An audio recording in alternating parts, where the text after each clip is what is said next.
One day, a woman was walking down a crowded street in New York City.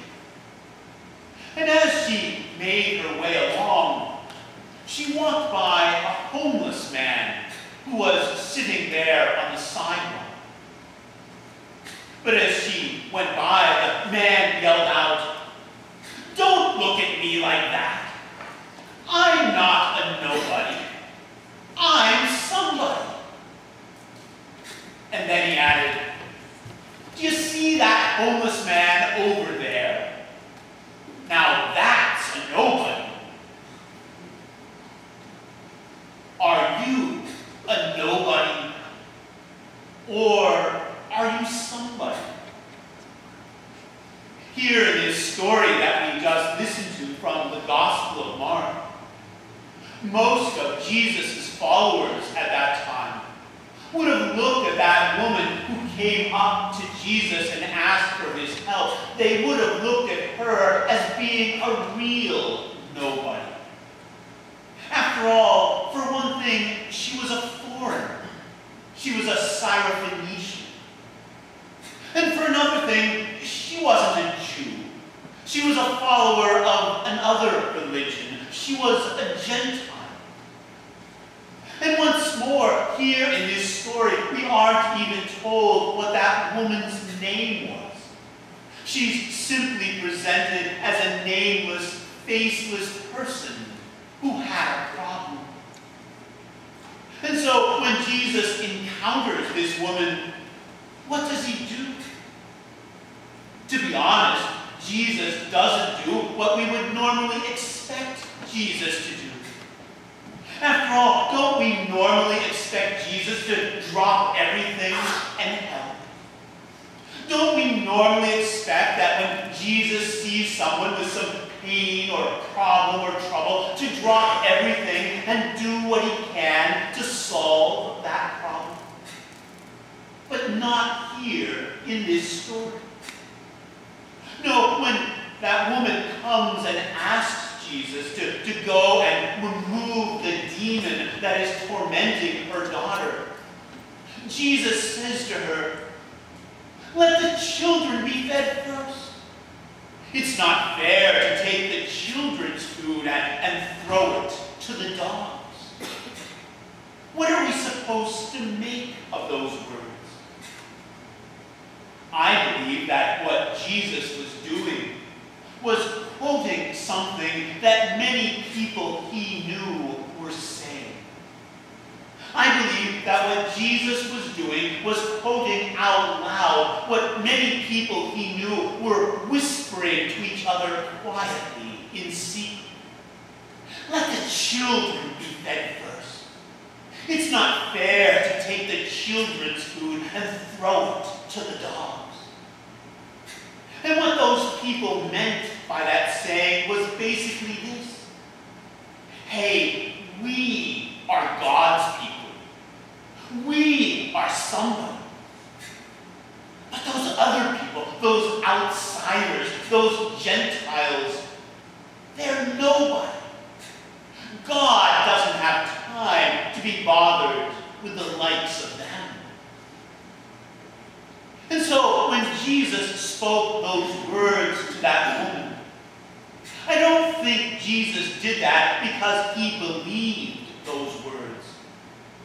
No, what Jesus was doing when he spoke those words to that woman was that he was trying to expose what other people were saying and tried to embarrass them. And so, in effect, when Jesus responded to that woman, he was saying, "You want me to heal your daughter?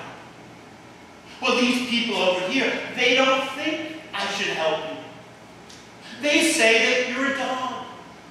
They say that you are a nobody, and that God can't be bothered with the likes of you or your problems. What do you have to say to that?" And that woman essentially responded by saying, "Well, maybe some people do say that I'm a dog. Maybe some people do say that I am a nobody. But that doesn't matter. that God makes sure that even the dogs get taken care of by getting to eat the crumbs that fall from the children's plates. I know that somehow God is going to take care of me.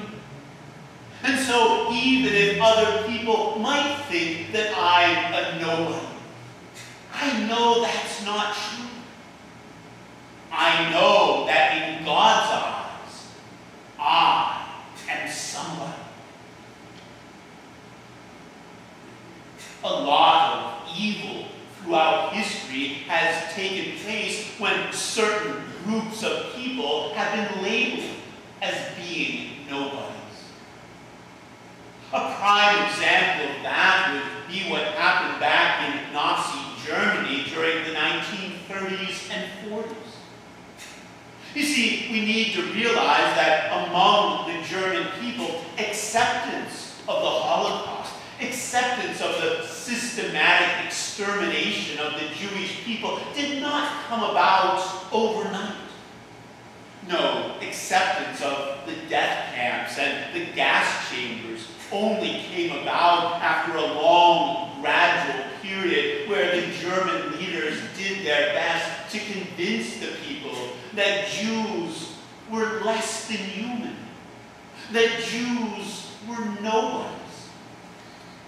And so in 1938, Jewish people were told that they were no longer allowed to use public swimming pools.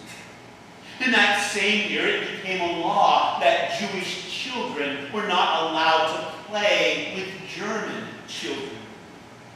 In following years, Jews were forbidden to use public telephones.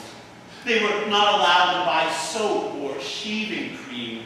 And eventually, all Jews 6 years old and older were required to wear yellow stars on their clothing with the word Jew written on it, so that other people right away would be able to recognize that that person was part of a group that had been labeled as being less than human, that they were part of a group that had been labeled as being nobodies. And so, when that happened, very few people in Germany then objected when the Jews were rounded up and killed.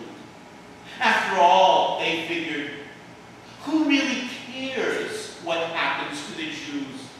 Because they're nobodies. But before we get too smug and think that something like that could never happen in our country, we need to consider our own nation's history when it comes to black people.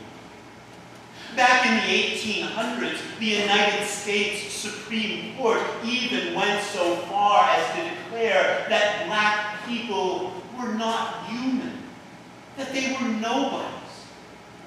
And the court said, since black people were not human, they were not entitled to any legal right